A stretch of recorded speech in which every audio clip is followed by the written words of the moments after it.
C'était terrible ce jour-là. En chemin pour aller chercher mes enfants, j'ai commencé à voir. Oui, j'ai vu de la fumée. Ma maison avait brûlé. Quand j'ai découvert que tout avait brûlé, j'ai cherché à m'enfuir. Ils arrivaient avec toutes sortes d'armes. Ils disaient « Tue-le donc, tue-le, tue-le !» À ce moment-là, j'ai réalisé que je devais courir pour sauver ma vie.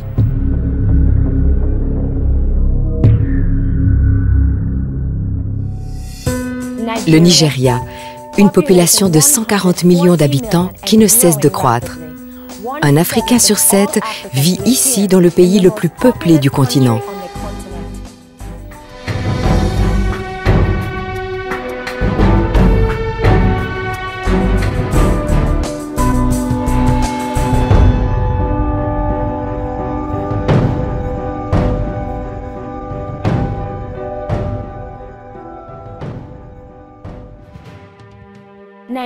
Le Nigeria est divisé le long du 10e parallèle. Dans le nord, les musulmans sont majoritaires. Dans le sud, ce sont les chrétiens. Le long de la frontière entre ces deux groupes, le sang a été versé à maintes reprises ces dernières années. Le christianisme est venu du sud du Nigeria et s'est déplacé vers le nord. L'islam est venu du nord et a tenté de se déplacer vers le sud. Maintenant, il y a une zone où ils se heurtent.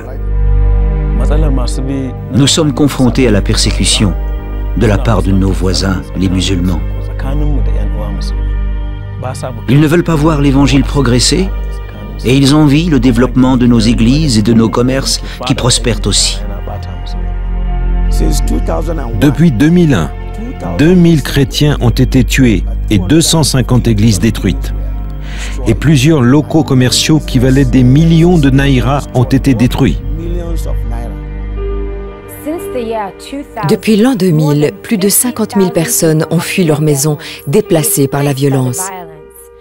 Un incident récent a eu lieu à Todonuada. Un étudiant a été accusé d'avoir fait un dessin de Mahomet, le prophète de l'islam.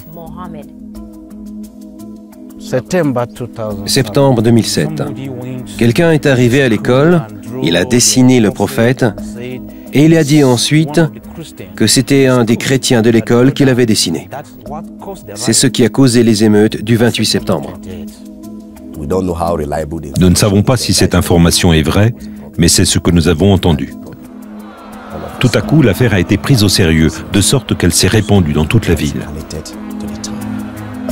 Ils sont venus, se sont rassemblés et ont commencé à brûler les églises.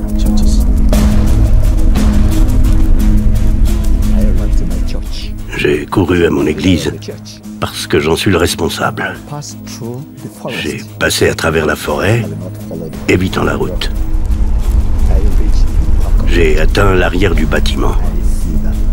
J'ai vu qu'ils venaient de mettre le feu à toutes les églises. Quand j'ai vu ça, j'ai paniqué. Ils étaient en train de piller chaque bâtiment de la propriété. Ils pillaient tout. Alors nous avons vu la multitude des émeutiers venant avec toutes sortes d'armes. Elles criaient « Dieu est grand ». À les regarder, ils étaient assoiffés de sang, prêts à tuer, à détruire. À ce moment, j'ai su que nous avions à courir pour sauver nos vies. J'ai entendu quelqu'un dire « Regarde, c'est un des responsables chrétiens ». Il disait « Tue-le donc, tue-le, tue-le ».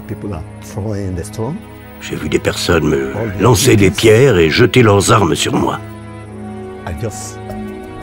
Par la grâce de Dieu, j'ai pu escalader un mur et sauter de l'autre côté. J'ai couru pour protéger ma vie. 19 chrétiens ont été tués ce jour-là, laissant derrière eux des veuves, de la famille et des amis en deuil. 10 églises ont été brûlées, 36 maisons et 147 échoppes appartenant à des chrétiens ont été détruites. 350 familles ont été déplacées. Les églises détruites ont été reconstruites toutes plus grandes qu'avant. Et l'assistance des membres a grandi de façon astronomique. Alors quand on voit cela, on commence à comprendre que cette crise a finalement été un plus pour la croissance de l'Église. Dès que Portes Ouvertes a été informé de cette violence, ils sont venus à Tudunwada pour évaluer la situation. Ils ont alors répondu aux besoins spirituels et émotionnels, ainsi qu'aux besoins pratiques des pasteurs et de l'ensemble de la communauté chrétienne. Quand Portes Ouvertes a introduit le séminaire « Tenir ferme dans la tempête », nous avons découvert que plusieurs pays souffraient même plus que nous et que de nombreux chrétiens ont enduré ces difficultés que nous traversons aussi. Cela nous a donné de la force. Cette formation nous a beaucoup aidés à comprendre comment faire face à des temps comme ceux-ci et à faire de notre mieux. Portes Ouvertes, à travers ces séminaires, nous a donné un cœur d'amour pour nos ennemis. Jésus-Christ a dit que nous devons prier pour ceux qui nous persécutent et que, même s'ils ont faim, nous devons les nourrir. Donc, notre attitude est de prier pour eux et de les aimer. Il est essentiel que les chrétiens à travers le monde s'unissent à leurs frères et sœurs nigérians dans la prière pour leurs voisins musulmans. Priez pour que tous les non-croyants connaissent Jésus-Christ, la lumière du monde. Qu'ils se repentent de leurs péchés pour connaître la vérité. Vous connaîtrez la vérité et la vérité vous rendra libre.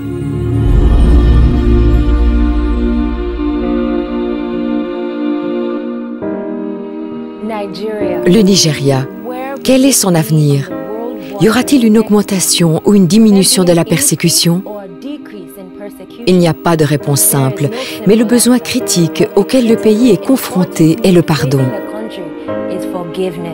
C'est ce que les chrétiens sont en train de rechercher pour l'exprimer d'une manière tangible. Ils sont avides de montrer l'amour de Jésus-Christ comme il le fit il y a 2000 ans. Il a pardonné à ceux-là même qui l'ont cloué sur la croix. C'est l'exemple que le Nigeria veut partager aujourd'hui. C'est cela qui va ouvrir les cœurs de millions de personnes à la vérité de l'Évangile.